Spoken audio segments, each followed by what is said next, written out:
we can speak now about the legalities surrounding this murder with Abigail Ngobene, who's an attorney. A very good evening to you, Abigail. Grateful for your time. So I don't know how much of the coverage you've been following, what you've seen from the CCTV footage now circulating online, but is there any doubt that this was, as some have already termed it, an assassination? Good evening to you, Tebello, and good evening to your viewers. And I am grateful that you have me tonight on the show. We have been following the unfortunate and the tragic passing of AKA. Of course, perhaps one should start by saying we convey our condolences to the family. But to be direct to your question, I think looking at the video and looking at the CCTV from all the angles that have been in the public platform, one can not agree more with those who term it as an assassination. I mean, it's clear that when you look at it, it was premeditated, it was planned. It is something that did not just happen, but it have been in somebody's mind, or it's something that have been coordinated, for a lack of a better word. And how helpful is the CCTV footage? Based on various reasons, the clarity of the material itself in terms of the picture quality, how long it goes on for in trying to identify or determine what happened in the moments prior to the actual shooting to when we actually see Kiernan Forbes shot at close range and then we see this attacker run off. How helpful is the video at this stage in trying to understand that context and B, perhaps even make an arrest? I guess it will be very helpful, Tebello, and your viewers, particularly because it shows how it happened, and the one that is in the public domain does not necessarily show all the angles of where these culprits or these people may have run to. It does not show their face. And in that regard, it has opened to a lot of public speculations. People are showing this, people are showing that, which I will, as an attorney or as a lawyer, advise the public to desist from making foundless and baseless speculations. But to be direct to your question, I would say it will help, but remember, all CCTV recordings should be subjected to all the elements in law for it to be an admissible evidence in the court of law. So it cannot necessarily be that it's a digital recording. Yes, the law does allow for digital recordings to be admitted as evidence, but of course they have to qualify and pass the test of such kind of an evidence in court. Right. So taking it from speculation point of view, it may not help, but I think the police and the criminal justice system will work into it and make sure that expert witnesses are called to come and look at the CCTV camera and the content thereto and advise if such will stand in the court of law. And you make a crucial point that what we've seen circulating online is just a few seconds from cameras that would have been running for hours on Florida Road in Durban on Friday night. But on the tests that the footage would have to pass as far as admissibility as part of the case, when it does eventually come before a court, what would those be? Remember, things like that will have to look at the source. It's been going around, and I know there are also elements such as its authenticity.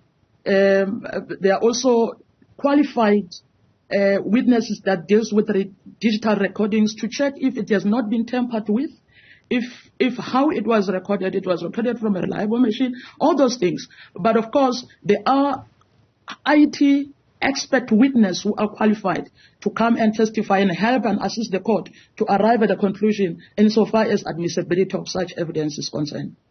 And on the issue of the sharing of the footage online, as has happened this morning, I was listening to an expert on issues of crime and evidence gathering who was telling Newzroom Afrika that it may actually work both ways. It may encourage people to come forward with information, but it may also discourage people from coming forward with information that may help police to move this matter forward in the investigation. But also, should we really be allowed to share footage of someone being murdered basically on camera as much as has happened in the last 2 days, especially when you consider the very early stage in the police investigation?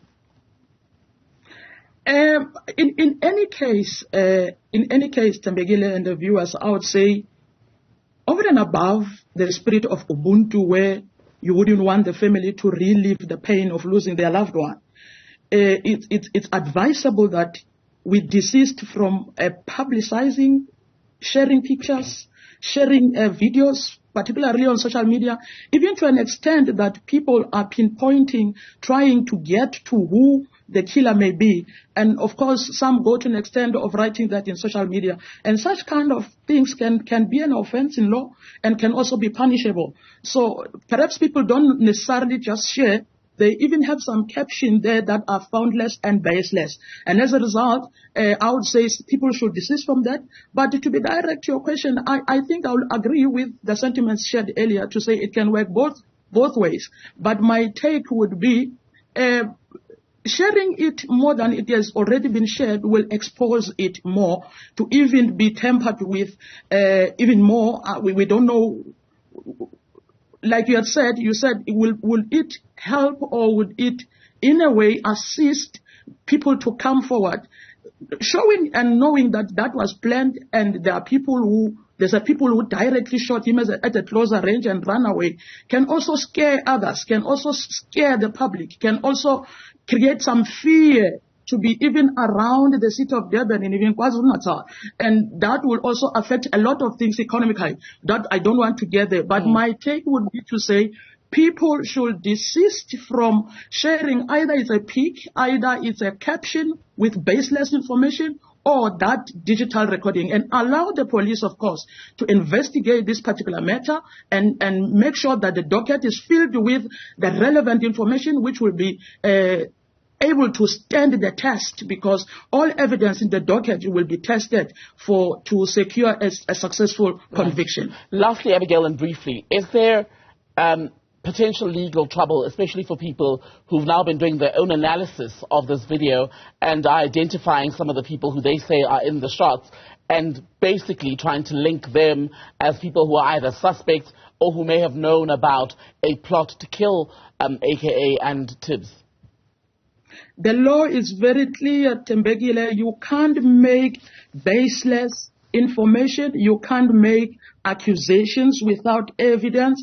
Even those who are the ones who perhaps the police are going to arrest, the law says they are innocent until they are proven guilty, to an extent that you cannot say that until there is sufficient evidence for you to say such kind of an allegation. So such is punishable. It can also amount to defamation.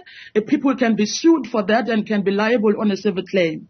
Abigail Ngobene, good to speak to you, attorney, speaking to us tonight as we continue to make sense of the murders, the double murders of the rapper Kiernan Forbes, better known to you as AKA, and Tebello Tipz Motsoane, both murdered on the streets of Durban, Florida Road to be exact, on Friday night.